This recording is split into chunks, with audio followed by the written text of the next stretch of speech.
મહીસાગરના સંતરામપુર તાલુકાના પરથમપુરમાં બૂથ કેપ્ચરિંગની ઘટના બાદ આજે ચુસ્ત બંદોબસ્ત વચ્ચે ત્યાં ફરી મતદાન થઈ રહ્યું છે। ઓબ્ઝર્વર, જિલ્લા કલેક્ટર અને એએસપી સહિત ઉચ્ચ પોલીસ અધિકારીઓની ઉપસ્થિતિમાં મતદાનની પ્રક્રિયા ત્યાં હાથ ધરવામાં આવી છે। તો કોંગ્રેસના ઉમેદવાર પ્રભાબેન દાવ્યાળ પણ ત્યાં બૂથ પર હાજર રહ્યા। આ બૂથ પરના 224 જેટલા મતદારો ફરી મતદાન કરશે। બૂથ કેપ્ચરિંગની ઘટનાને કારણે ચૂંટણી પંચે ફરી મતદાનનો નિર્ણય લીધો હતો। રાજ્યમાં આમ તો મતદાન પૂર્ણ થઈ ગયું છે, ત્યારે પરથમપુરના બૂથ નંબર 220 પર ફરી મતદાનનો નિર્ણય લેવાયો છે। પરંતુ આ નિર્ણય કેમ લેવાયો તે આખો ઘટનાક્રમ પર સમજી લઈએ।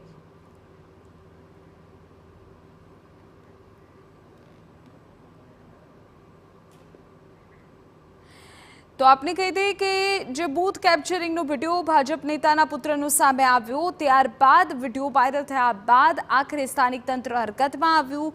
કોંગ્રેસના ઉમેદવાર દ્વારા પણ ત્યાં ફરી મતદાનની માંગણી કરવામાં આવી અને અંતે આજે જાણકારી મળી રહી છે કે પ્રથમ 3 કલાકમાં જ અંદાજે 17.5% મતદાન થયું છે। ચુસ્ત પોલીસ બંદોબસ્ત ત્યાં ગોઠવવામાં આવ્યો છે।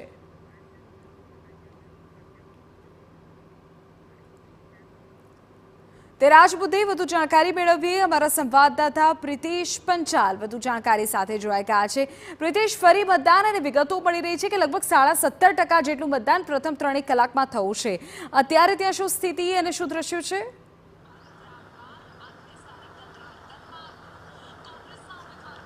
જે વિધિ અત્યારે જે પરથમપુર બૂથ છે ત્યાં જે શાંતિપૂર્ણ હાલતમાં મતદાન ચાલી રહ્યું છે। ઓબ્ઝર્વર, જિલ્લા પોલીસ વડા સહિતના તમામ જે અધિકારીઓ છે તે અહીંયા જોવા મળી રહ્યા છે। સાથે સાથે જે મતદારોની છે તે લાઈન પણ જે જોવા મળી રહી છે।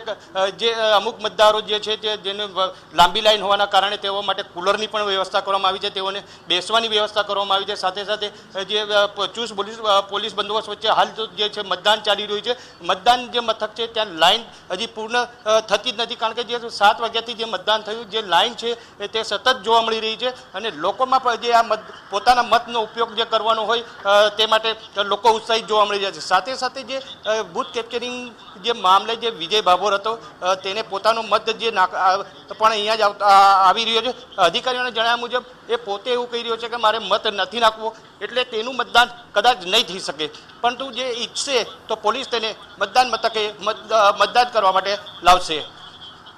બિલકુલ પ્રિતેશ, આગળ પણ આપની પાસેથી અપડેટ મેળવીએ છીએ। મારા સંવાદદાતા જે પ્રકારે જાણકારી આપી રહ્યા છે, અત્યારે ત્યાં ફરી મતદાનની પ્રક્રિયા થઈ રહી છે, લોકોની કતારો જોઈ શકાય છે। જોકે આ આખા વિડીયોથી જે મામલો સામે આવ્યો અને તેમાં જે શખ્સ દેખાવો તે ભાજપ નેતાનો પુત્ર વિજય ભાભોર, તે આખરે જો મતદાન કરવા ઈચ્છે તો પોલીસ બંદોબસ્ત વચ્ચે તેને પણ આજ બૂથ પર મતદાન માટે લઈ આવવામાં આવશે, એ પ્રકારની વિગતો પણ મળી રહી છે।